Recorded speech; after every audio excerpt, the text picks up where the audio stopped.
एक बहुत ही भोला भाला सा आलसी लड़का था। वो कोई काम नहीं करना चाहता था, बस खाना खाता, घूमता और सोते रहता था।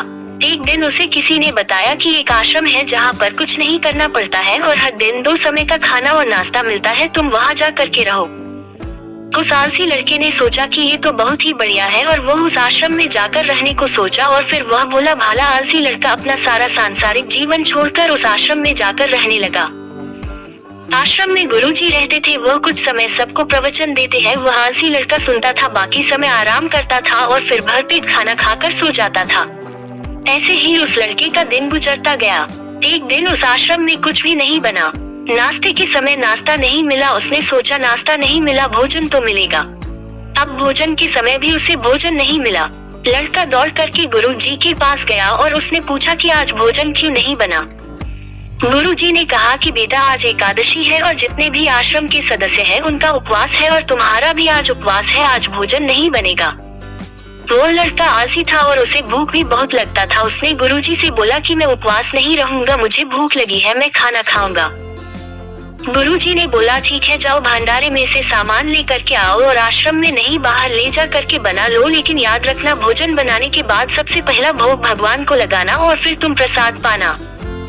वो लड़का बोला ठीक है और फिर अनाज लेकर नदी की ओर पहुंचा। भोजन पकाने लगा, तैयार हुआ। उसके बाद कहने लगा कि भगवान श्री राम आए, पधारिए, भोग लगाइए।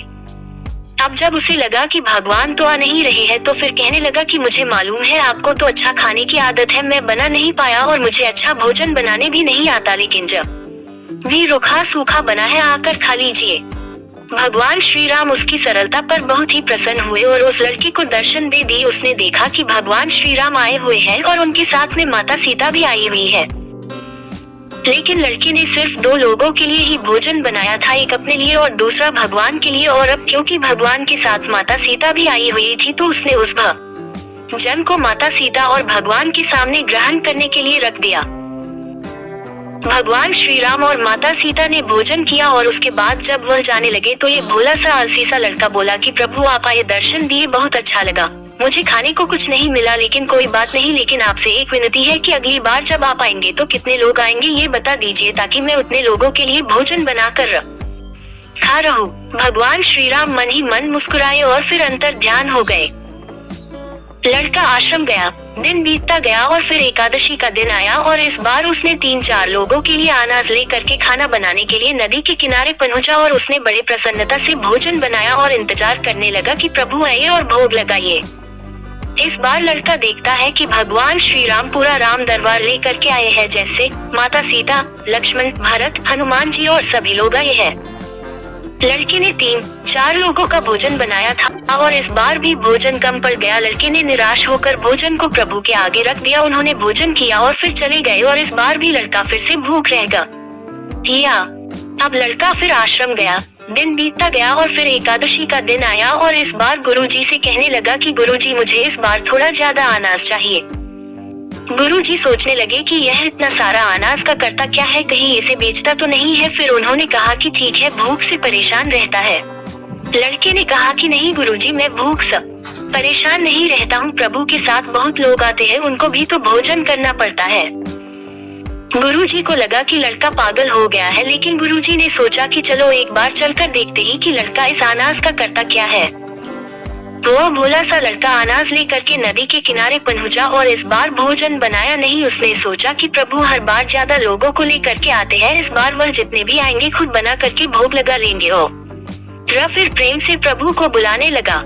गुरुजी ये सब छुपकर देख रहे थे कि ये भोजन तो बनाया नहीं और प्रभु को बुला रहा है, लेकिन लड़के ने देखा कि इस बार प्रभु के साथ बहुत से लोग आए हुए हैं, तो उसने प्रभु के सामने हाथ जोड़ करके कहा कि प्रभु माफ करना, आप बहुत सारे लोग आते हो, मुझे संख्या पता नहीं होती है और मेरी हिम्मत भी नहीं होती है कि इतने सारे लोगों का लिए भोजन बनाओ। आप स्वयं आए, बनाइए, खाए और भोग लगाइए। प्रभु मुस्कुराते हैं और अपने साथ आए सभी लोगों के साथ मिलकर के भोजन बनाते हैं। गुरुजी ये सब छुप करके देखते हैं और फिर लड़के के पास आकर के कहते हैं कि तुम ये कर क्या रहे हो। लड़का कहता है कि गुरुजी आपको दिख नहीं रहा है कि भगवान श्री राम पधार चुके हैं, माँ सीता आई हुई है, हनुमान जी आए हैं और भी सभी लोग आए हुए हैं, भोजन बन रहे हैं। गुरुजी ने बोला कि पागल हो गया है, मुझे तो कोई दिख नहीं रहा है। लड़का गुस्सा हो गया और बोला, प्रभु आप ये क्या कर रहे हो? एक तो मुझे भूखा रखा है और गुरुजी को दर्शन नहीं दे रहे हो, जो मुझे पागल समझ रहे हैं। कृपा करके गुरुजी को दिख जाओ।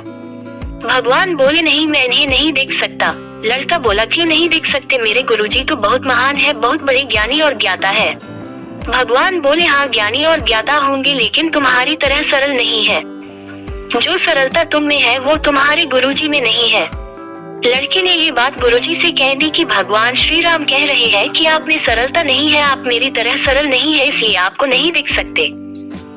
गुरुजी की आंखें नम हो गई और रोने लगे कि और बोले कि बिल्कुल सही कहा, मेरे अंदर तुम्हारे जितना सरलता नहीं है। और फिर माफी मांगने लगे। फिर भगवान ने गुरुजी को भी दर्शन दिए। ये कहानी हमें सिखाती है कि जीवन में सरलता सबसे आवश्यक है। जितने सरल बने रहेंगे उतना जीवन में आगे बढ़ते चले जाएंगे। जब आप सरल होते हैं तो आप खुद भी मुस्कुराते हैं और दूसरों को भी मुस्कुराने की वजह देते हैं।